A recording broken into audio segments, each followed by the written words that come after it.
આજે અષાઢી બીજના દિવસે ભગવાન જગન્નાથની રથયાત્રાનું આયોજન કરવામાં આવ્યું હતું। પાલનપુર રામજી મંદિર ખાતેથી 54મી રથયાત્રાનું પ્રસ્થાન કરવામાં આવ્યું હતું। પાલનપુર શહેરના જુદા જુદા માર્ગો ઉપર આ રથયાત્રા પરિભ્રમણ કર્યું હતું।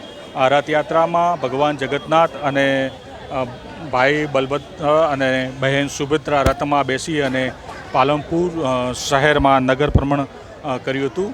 માનવામાં આવે છે કે ભગવાન જગન્નાથના દર્શન કરવાથી તમામ દુઃખો દૂર થાય છે અને આજે એવો એક અવસર છે કે ભગવાન જગન્નાથ ખુદ ભક્તોના દર્શન કરવા માટે નગરચર્યા નીકળે છે અને ભક્તો ભગવાનના દર્શન કરી અને ધન્યતા અનુભવે છે।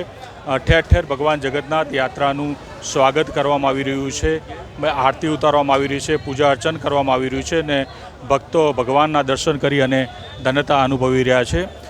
એક વખતની વાત છે કે બહેન સુભદ્રાએ પોતાના ભાઈ જગન્નાથ ભગવાનને નગર જોવાની ઈચ્છા વ્યક્ત કરી હતી, ત્યારે તેમના પોતાના ભાઈ ભગવાન જગન્નાથે રથની અંદર બહેન સુભદ્રા અને બલભદ્રને બેસાડી અને આખા નગરનું પરિભ્રમણ કરાવ્યું હતું।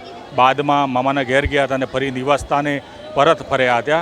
ત્યારથી એ પરંપરા આજે ચાલુ થઈ છે અને દર વર્ષે અષાઢી બીજના દિવસે ભગવાન જગન્નાથની રથયાત્રા નીકાળી અને ઉજવણી કરવામાં આવે છે। આજે પાલનપુર શહેરમાં રાજમાર્ગો ઉપર રથયાત્રા પરિભ્રમણ કર્યું હતું અને ભક્તોએ દર્શન કરી અને ધન્યતા અનુભવી હતી। Vinod Sundesa, BK news channel, Palanpur.